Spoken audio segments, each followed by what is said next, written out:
திராவிட முன்னேற்ற கழகத்தின் சார்பில் இன்றைக்கு ஆளுநரை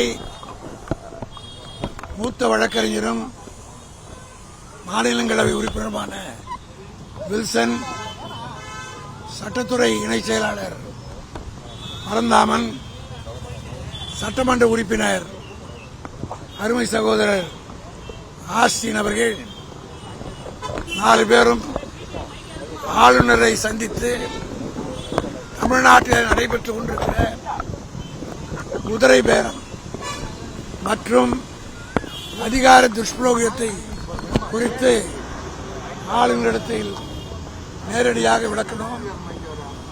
1ஆம் தேதி அன்று அரசுக்கும் தொடர்பில்லாத 2 பேர், ஜான் ஆரோக்கியசாமி, விஷ்ணு ரெட்டி ஆகிய 2 பேர் அமைச்சர்களை விட அதிகாரம் பெற்றவர்களாக எல்லா கூட்டங்களிலும் அமைச்சரவை கூட்டத்தில் இருந்து மற்ற அரசு உயர்மட்ட கூட்டங்களிலே அமர்ந்து முதலமைச்சர் முன்னிலையிலே அதிகாரிகளுக்கு உத்தரவு போடுகிற ஒரு கேவலமான நிலைமை தமிழ்நாட்டில் ஏற்பட்டிருக்கிறது. இது குறித்து ஏற்கனவே ஆளுநருக்கு 1ஆம் தேதி மனு கொடுத்தோம். அவர் நேரிலே அவர் அன்றைக்கு ஊரிலே இல்லாத காரணத்தினால் இன்றைக்கு அதை வலியுறுத்தி சொன்னோம்.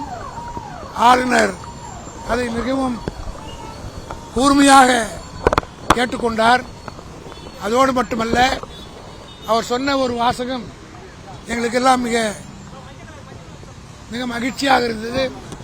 அந்த 2 பேர் அமைச்சரவை கூட்டத்தில் மற்றதில் கலந்து கொள்வதற்கு என்ன அதிகாரம் இருக்கிறது என்று நாங்கள் கேட்டபோது அவர் சிரித்துக் கொண்டே சொன்னார், அப்படி அவர்கள் அவசியமாக அந்த கூட்டங்களில் கலந்து கொள்ளணும்னா அவங்க 2 பேரும் அமைச்சராக்கி இருக்க வேண்டியதானே முதலமைச்சர் என்று அவராகவே சொன்னார். ஆகவே இது குறித்து அவர் உரிய நடவடிக்கை எடுப்பார் என்கிற நம்பிக்கை எங்களுக்கு இருக்கிறது.